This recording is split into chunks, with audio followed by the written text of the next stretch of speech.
Du coup, je vais d'abord commencer par les Marocains. Victoire 3-0 face à la Zambie. Franchement, top performance de la part du Maroc et ça a commencé dès la 9e minute avec El Kaabi. Salut la famille, bienvenue sur la chaîne Goal in Detail TV.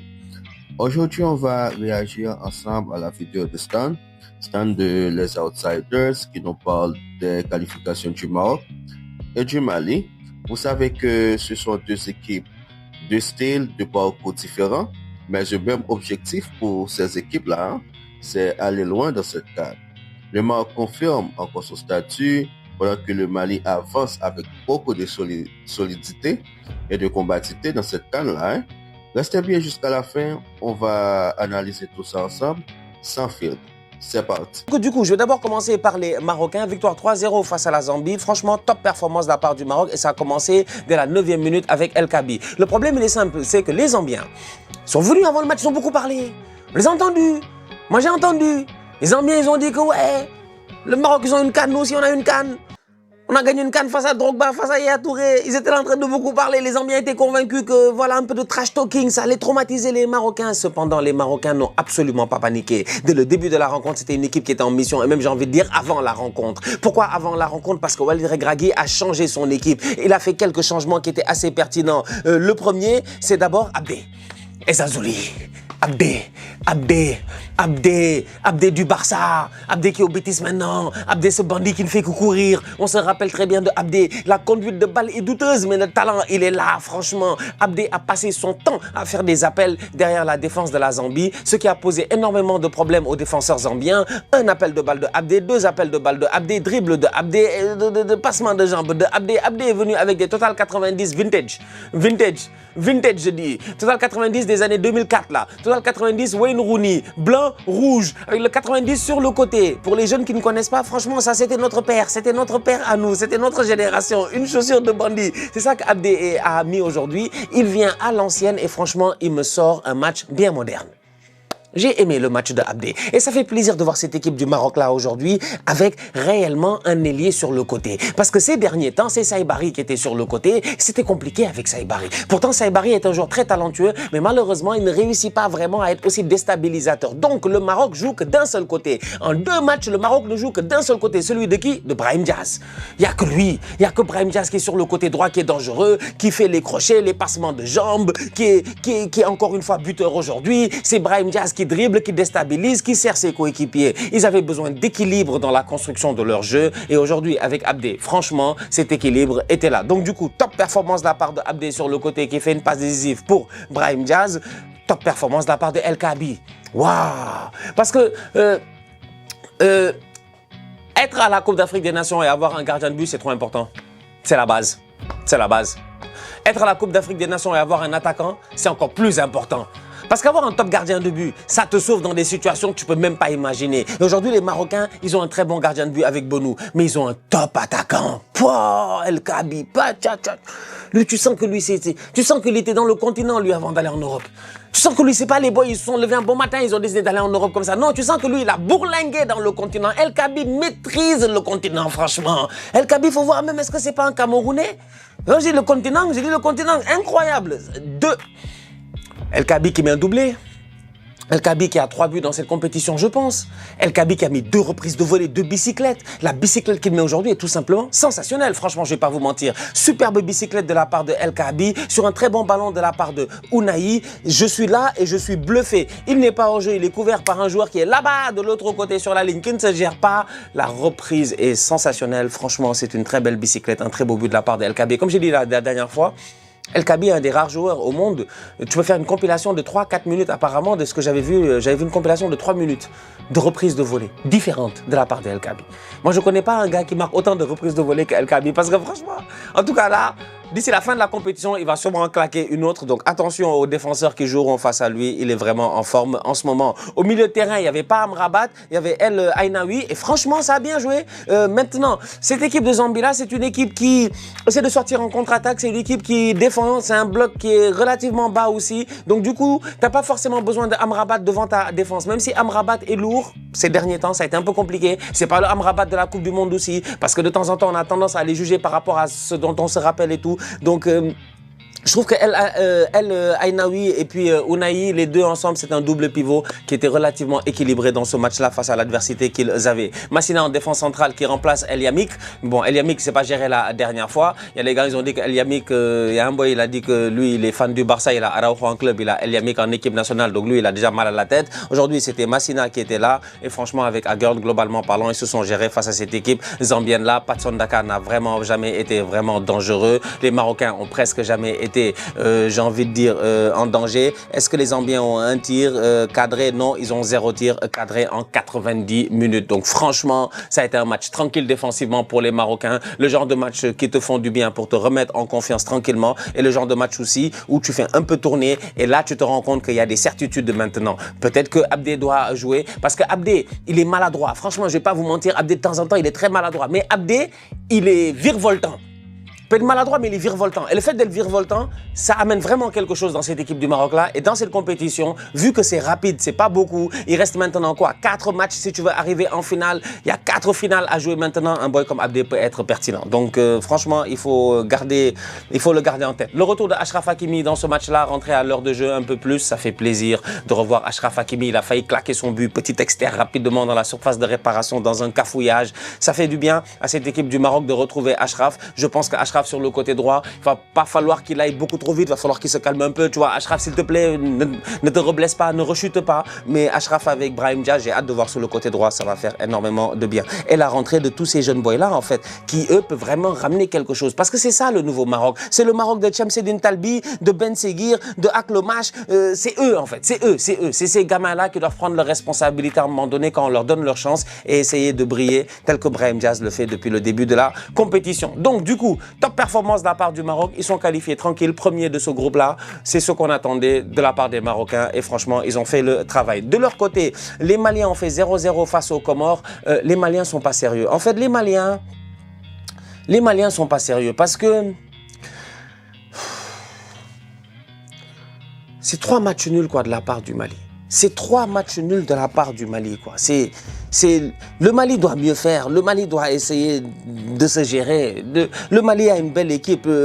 Tom Saint-Fier, là, il a quand même, j'ai envie de dire, il a un effectif talentueux. Quand tu vois cette équipe nationale du Mali là, quand tu vois des boys comme Néné Dorgelès, des boys comme Sangaré, comment il s'appelle, Sinayoko qui fait une belle compétition jusqu'à présent, Camara, Doumbia, bon, Bissouma il joue, mais Bissouma tu sens que il joue parce que peut-être c'est Bissouma, c'est Tottenham, c'est un des stars de cette équipe là. Mais est-ce que Yves Bissouma devrait, je dirais pas est-ce qu'il devrait jouer, mais est-ce qu'il est au top de sa forme en ce moment? Je ne pense pas réellement. Donc, tu as une équipe du Mali qui, à mon humble avis, manque un peu de peps offensivement. Tu as une équipe du Mali qui, à mon humble avis, de temps en temps, est un peu trop conservatrice. Ils ont assez de talent pour attaquer les adversaires, pour harceler les adversaires. Aujourd'hui, ils ont joué face aux Comoriens. Et franchement, les Comoriens ont fait un match.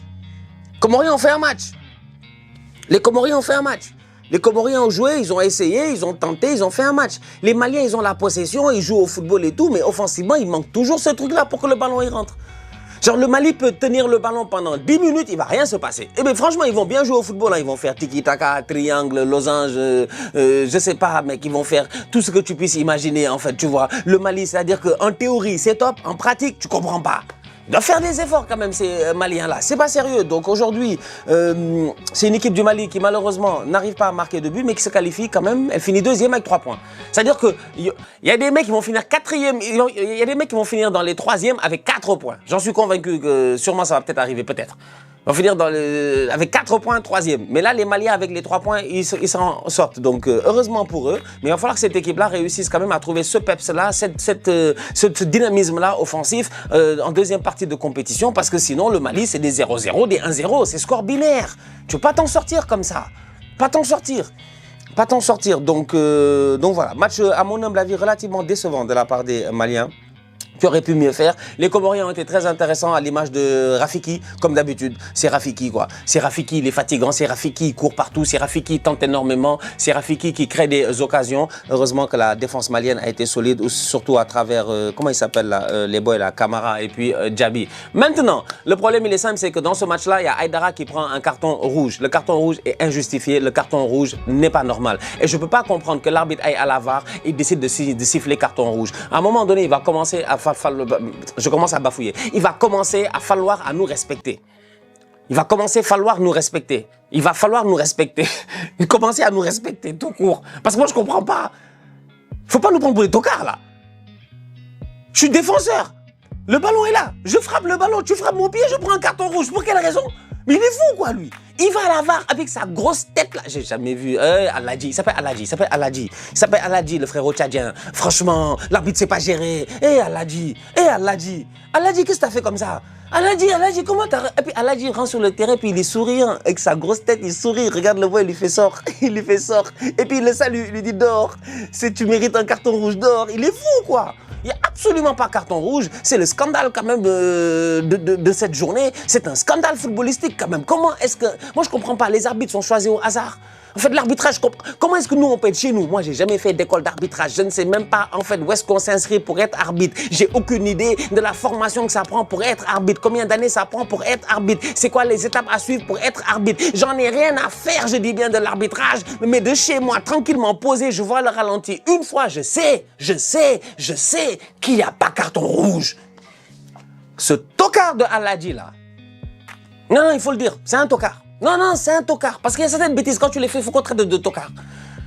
Moi, c'est le sourire qui m'a tué. On ne peut même pas dire Aladji est fatigué, Aladji est épuisé, Aladji n'a pas bien vu l'écran. Aladji a bien vu l'écran, il est revenu, il a souri devant le boy Aïdara, il lui a donné carton rouge, alors qu'Aïdara n'a absolument rien fait. S'il y a faute là-bas, il y a faute du joueur comorien, parce que Aladji est premier, parce que Aïdara, est premier sur le ballon. Aïdara frappe le ballon, le comorien vient le frapper. Maintenant, je comprends l'intensité avec laquelle il est venu le frapper. Il s'est fait mal tout seul, c'est son problème. Il avait qu'à boire du lait, il avait qu'à augmenter le calcium, il avait qu'à densifier ses os, parce que franchement, le carton rouge de Aïdara n'est pas justifié. Aïdara ne cherche pas à le toucher, il cherche à jouer le ballon et il joue le ballon. Voilà. C'est un scandale quand même ce qui s'est passé dans ce match-là. Des arbitres nuls. Depuis le début de la compétition, il n'y a que des arbitres nuls. Il y a beaucoup trop d'arbitres nuls. Il y en a qui se sont gérés, mais il y en a, ils ont été très nuls. Trop nuls même, trop nuls. Voilà la famille pour cette réaction à la vidéo de Stan sur la qualification du Maroc et du Mali. Franchement, ce sont deux équipes qui envoient des messages très clairs à toute la compétition. C'est vrai que le Mali, ça c'est 3 nuls consécutifs, mais le plus important c'est la qualification. Ils sont qualifiés pour le deuxième tour de la compétition et cela c'est le plus important. D'un côté, le Maroc, une équipe mature, organisée, sûre de sa force. On sent l'expérience, la gestion des temps forts et des temps faibles. Et surtout cette capacité à ne jamais paniquer qu'ils ont. Les gars, c'est incroyable. Le Maroc ne fait peut-être pas toujours le show, mais il fait le travail. Et dans une compétition comme la CAN, c'est souvent ça qui fait la différence. Et vous savez aussi, de l'autre côté, le Mali, ils font pas beaucoup de bruit, moins de projeteurs, mais beaucoup de solidarité et beaucoup de solidité dans la défense. 3 matchs nuls, certains diront que ce n'est pas si impressionnant, mais moi, je vois une équipe difficile à manœuvrer, disciplinée et mentalement prête. C'est ce que je vois, moi. Je ne sais pas ce que vous voyez. Le Mali avance étape par étape et c'est souvent comme ça que naissent les surprises. Il faut savoir cela aussi. Maintenant, la vraie question c'est, est-ce que l'expérience du Maroc va parler jusqu'au bout ou est-ce que le Mali peut bousculer la hiérarchie et surprendre tout le monde? Vous pensez que le Mali peut faire cela? En tout cas, une chose est sûre, cette CAN est en train de nous montrer que rien n'est gagné d'avance. Chaque match compte, chaque détail peut changer tout. Donnez-moi votre avis en commentaire. Dites-moi ce que vous avez pensé de la vidéo de Stan. Dites-moi aussi qui vous voyez aller le plus loin entre le Maroc et le Mali. Si vous avez aimé cette réaction, n'oubliez pas de liker, de vous abonner, de partager la vidéo. On se retrouve très vite pour une nouvelle analyse, toujours sans langue de bois. C'était Jimmy de Goal in Detail TV. Paix à tous, la famille.